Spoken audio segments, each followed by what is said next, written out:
দিনটা ছিল সানডে। এখানে প্রীতম অনেক দুজনেই রেডি হয়ে গেছে, আর এদিকে ভাইও রেডি হয়ে গেছে, আর ওইদিকে দেখো মাও পুরোপুরি রেডি হয়ে গেছে। আর আমিও এখানে একদম রেডি হয়ে সেজেগুজে দাঁড়িয়ে আছি। কোথায় যাচ্ছি বলো তো সকলে মিলে? এই যে এখন আমরা যাচ্ছি টোটো করে বাস ধরতে। কোথায় যাচ্ছি বলো তো? যাচ্ছি হচ্ছে সায়েন্স সিটি। আর চলেও এলাম আমরা সকলে মিলে। এখানে মায়ের বন্ধুরাও আছে, আর আমরা সকলে মিলে চলে এসেছি সায়েন্স সিটি।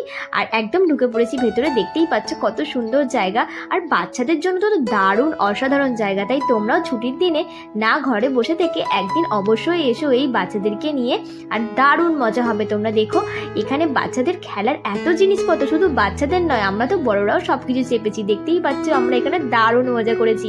আর এখানকার অ্যাম্বিয়েন্সটাও জাস্ট অসাধারণ। তো আমরা দারুণ দারুণ এনজয় করেছি। আর এর পুরো ভিডিওটা দেখতে হলে তোমাদেরকে আমার ইউটিউব চ্যানেলে গিয়ে পুরো ভিডিওটা দেখতে হবে। আর ভালো লাগলে অবশ্যই একটা লাইক করে দিও। তো আজকের মতো টাটা।